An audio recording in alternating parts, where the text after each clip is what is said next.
మనకి కళలు వస్తుంటాయి కదా.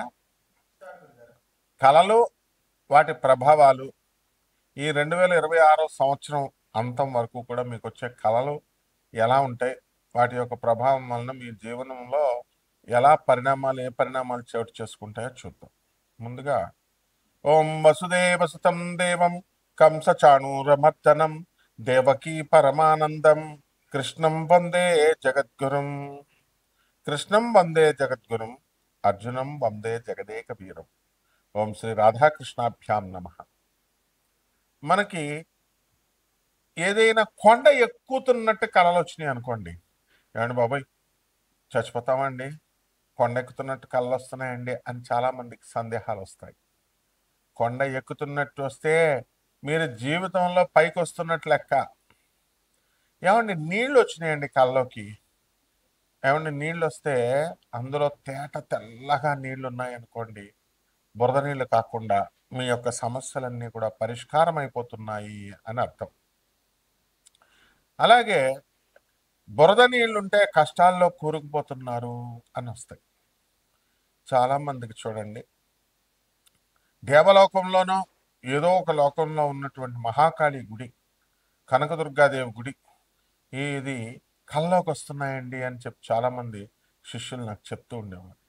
అది ఎలా ఉంటాయంటే నీళ్ళల్లో, నదుల నీళ్ళల్లో ఆ గుడి ఎక్కడో ఉంది, కొన్ని వందల ఎకరాల్లో ఉన్నట్టుగా పెద్ద ప్రాంతం, నది నీళ్లు వచ్చేస్తే ఆ నది పైన తేలుతూ ఆ నది దాటుతూ ఉంటే అక్కడ కాళికాదేవి, ఆ పక్కనే దుర్గాదేవి బొమ్మలు గుడి లోపల. అద్భుతం అసలు.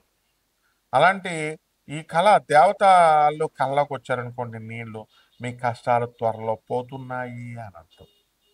అలాగే రైలు ప్రయాణమో, విమాన ప్రయాణమో, బస్సు ప్రయాణమో వచ్చిందనుకోండి, మనకి ఇంకా టపీమని యమధర్మరాజు దగ్గరికి ప్రయాణం చేస్తున్నట్టు ఫలితం అన్నమాట. అలాగే మనకి చిన్న పిల్లల కళ్ళలోకి వచ్చారనుకోండి, మన పెద్దవాళ్ళు చెప్తూ ఉంటారు, చిన్న పసిపిల్లలు వస్తే కనుక గాలి కళ్ళలోకి వచ్చినాయి, దెయ్యాల కళ్ళలోకి వచ్చినాయి అని అంటూ ఉంటారు.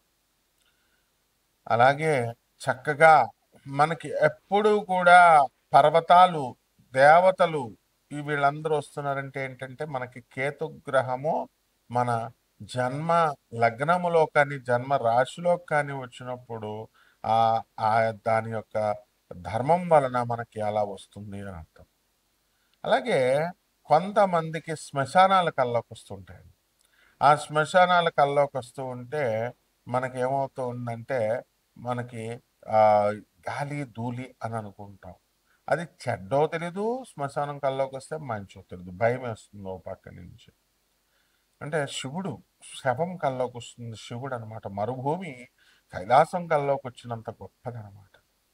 అటువంటిప్పుడు మనం ఏం చేయాలండి అంటే, నిద్ర లేచి టపీమని మంచి కళలు వస్తున్నప్పుడు మనం సాధన చేయాలి, జపాలు చేయాలి. లేచి చక్కగా జపాలు చేసినప్పుడు మనకి బ్రహ్మాండంగా ఉంటుంది. ఇక రక్తం కల్లోకి వస్తుంది, మాంస పదార్థాలు కల్లోకి వస్తాయి. రక్తం కల్లోకి వస్తే కుజగ్రహము అనుకూలత లేదు అని అర్థం. ఇంకా ఏదన్నా ఎవరినన్నా మర్డర్ చేసేసినట్టు కానీ, లేకపోతే చేపల్ని కోళ్ళని కోసేసినట్టు కానీ, మేకల్ని వీటిల్ని ఇవన్నీ కూడా మన కల్లోకి వస్తే కనుక త్వరలో మనకి యాక్సిడెంట్లు జరగబోతున్నాయి, లేకపోతే కొన్ని అప్పుల బాధలు జరగబోతున్నాయి అని అర్థం అన్నమాట. అదేవిధంగా మనకి ఇంకా కళ్ళలోకి ఏమొస్తాయి, వ్యాపారం చేస్తున్నట్టు, షాపుల్లో కూర్చున్నట్టు, ఇలా మనకి అది ఉంటే యావరేజ్గా వీళ్ళు బిజినెస్ చేస్తున్నారు అని కళ్ళలోకి మనకి వచ్చినట్టు. అలాగే స్త్రీలతో రమిస్తున్నట్టు కళ్ళలోకి వస్తాయి. ఆ రమించడం అనేటటువంటి కళ చాలా మంచి కళ అన్నమాట. కాబట్టి మనకి ధన లాభము, అలాగే అశుద్ధము, మనం ఎక్స్క్రిషన్, మనము అశుద్ధ పదార్థాలు, ఆవు పేడ, మనిషి పేడ, ఇలాంటివన్నీ కూడా కళ్ళలోకి వస్తే మనిషి అశుద్ధము, ఇవన్నీ కూడా ఏమవుతాయంటే అండి మనకి త్వరలో ధనవంతులు కాబోతున్నాము. అలాగే చేపల కళ్ళలోకి వచ్చినాయి అనుకోండి, చేపల కళ్ళలోకి వస్తే ఆ చేపలు త్వరలో మనకి కష్టాలు ఈదుతున్నాము అని అర్థం. పాములు కళ్ళలోకి వస్తాయి, పాముల కళ్ళలోకి వచ్చినప్పుడు దేవతా జాతి సర్పాలు కనుక మనకి కళ్ళలో కనుక వచ్చినట్లయితే మనకు తప్పకుండా మనకి కష్టాల నుంచి మనం విముక్తులవుతున్నాము అని అర్థం. అయితే పాము మామూలు ఆర్డినరీ పాము కనుక కల్లోకి వస్తే ఒక దెయ్యము కల్లోకి వచ్చినట్టు, గాలి స్పిరిట్ కల్లోకి వచ్చినట్టు. కానీ అదే మనకి కాటు వేసినట్లయితే తప్పకుండా అది మనల్ని మంచి జరగబోతుంది త్వరలో అని అర్థం. ఈ విధంగా ద్వాదశ రాశుల వారికి అందరికీ కూడా 12 రాశుల వారికి ఈ నవంబర్ నెల 2025 సంవత్సరం నుంచి డిసెంబర్ 31 2026 సంవత్సరం వరకు జరిగేటటువంటి పరిణామాలు ఏ విధంగా ఉంటాయి, కలర్ రూపంలో మీకు జాతకం ఎలా ఉండబోతోంది, ఇవన్నీ కూడా మనం చెప్పడం జరుగుతుంది. మనం వరల్డ్ నెంబర్ 1 ఆస్ట్రాలజర్ కాబట్టి మన యొక్క ఫోన్ నెంబర్ కొట్టగానే మనం మన పేరు కొట్టగానే గూగుల్లో వేరే వాళ్ళు దొంగ జ్యోతిష సెంటర్లు పెట్టుకుంటున్నారు, దొంగ వెధవలు కొంతమంది వాళ్ళ ఫోన్ నెంబర్లు పెట్టుకుంటున్నారు. ఈ విధంగా ఉన్నారు కాబట్టి ఎట్టి పరిస్థితుల్లో మీరు మన అమెరికా నెంబర్కి మీరు కాల్ చేయండి. మన కార్పొరేట్ ఆఫీస్, యుఎస్ ఆఫీస్, మన గురుదేవులైనటువంటి ప్రభాత్ రంజన్ సర్కార్ గారు బాబా క్వార్టర్స్ అది. తర్వాత ఆల్ ఇండియాలో మొత్తం 300 బ్రాంచీలు, 600 సెంటర్లలో 200 దేశాల పైగా ఉన్నటువంటి ఆనంద్ మార్గ ఆశ్రమం బాబా క్వార్టర్స్ అది. దాని గురుదేవుల యొక్క అనుగ్రహము మనకి ఉంది. కాబట్టి మీ అందరికీ అది రావాలని చెప్పి నాసా రిపోర్ట్స్ ఆధారంగా చేసుకొని, అలాగే మనము ఈ యొక్క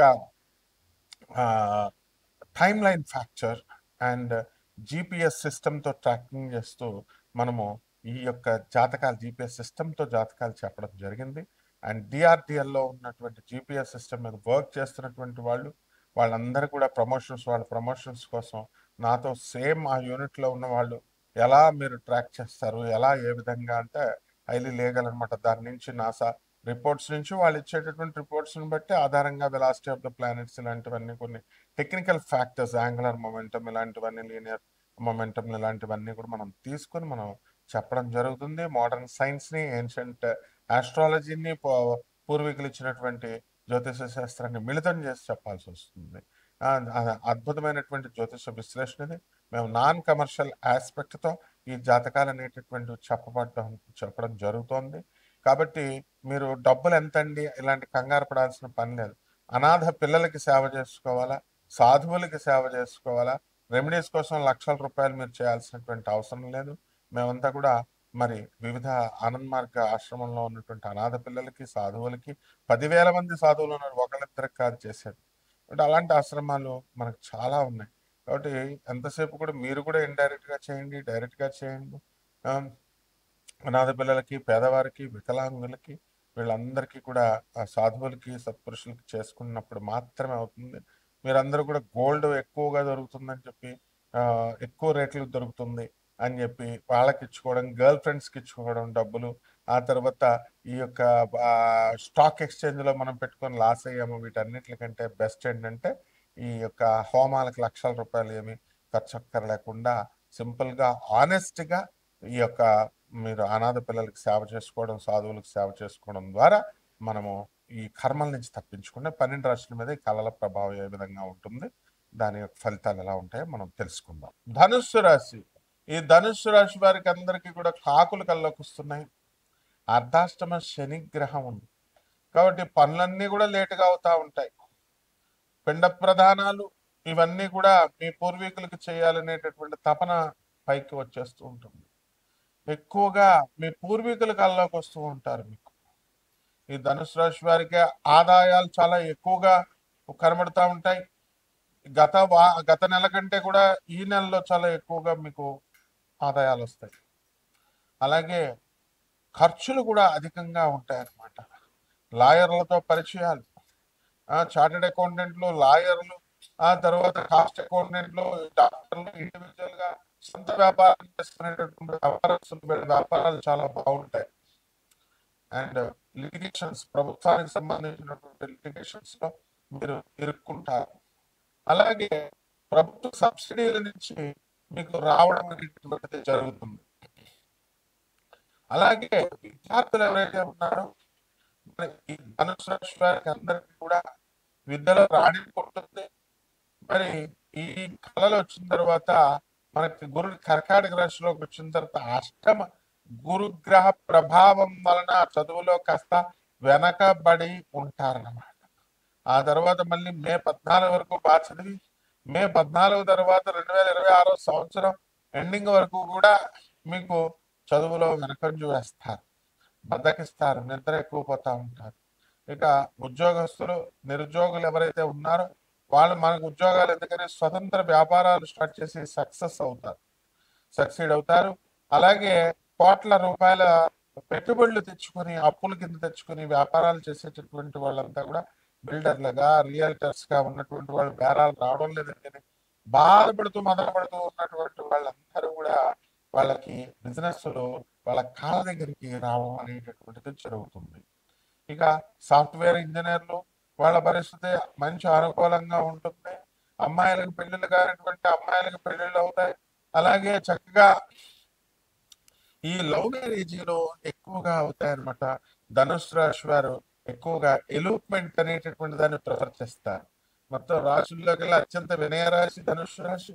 ప్రేమ వివాహాల్లో కూడా అదే ఫస్ట్ అనమాట.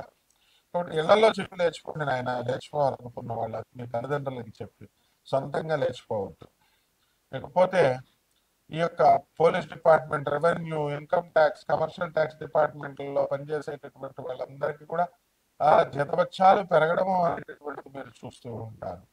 జ్యోతిష పండితులు అలాగే ఈ యొక్క సినీ సంగీత సాహిత్య రంగాలలో ఉన్నటువంటి కళాకారులు వీళ్ళందరికీ కూడా మంచి గౌరవ సన్మానాలు జరుగుతాయి. అందువల్ల ఈ ధనుసు రాశి వారికి అందరికీ కూడా మనకి ఈ సంవత్సరం అంతా కూడా బ్రహ్మాండంగా ఉంది అని మనం చెప్పుకోవచ్చు. రైతులు వ్యవసాయం బ్రహ్మాండంగా చేస్తారు, మంచి పంటలు పండిస్తారు. విదేశాలకు వెళ్ళాలనుకునేటటువంటి ధనుసు రాశి వారు విదేశాల్లో సక్సెస్ అవుతారు.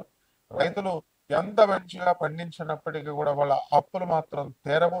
అలాగే వాళ్ళు అమ్మేటటువంటివన్నీ కూడా కమిషన్ ఏజెంట్స్ వీళ్ళంతా కూడా తీసుకుని వాళ్ళు డెవలప్ అవుతారు. ఇక ఏ పరిహారాలు చేద్దామో ధనుసు రాశి వారికి మనం చెప్పుకుందాం. ఈ రాశి వారు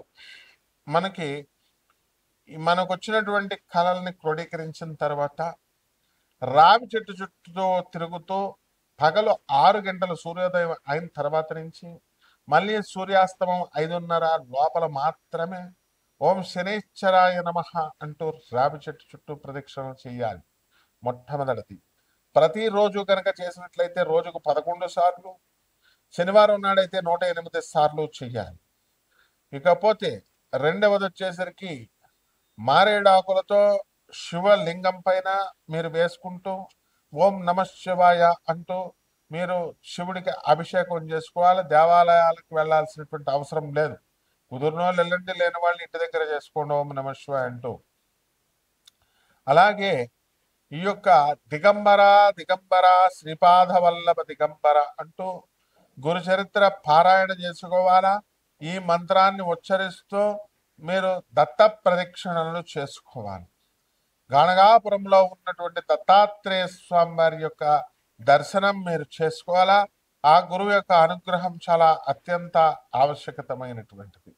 అలాగే నల్ల నువ్వుల్ని కిలోంపావు నల్లని వస్త్రాలని ఇచ్చి పేద బ్రాహ్మణులకి శనివారం నాడు ఉదయం 8 గంటలకి దానం చేసుకోవాలి.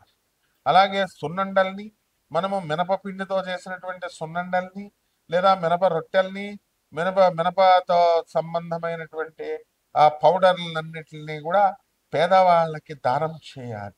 ఈ విధంగా మిరియాలని కొంచెం ఉప్పుని తీసుకొని దేవుడి దగ్గర నైవేద్యం పెట్టి దాన్ని బలిపీఠం పైన గుళ్ళ దేవాలయంలో ఉన్నటువంటి బలిపీఠం మీద వేసేయాలి.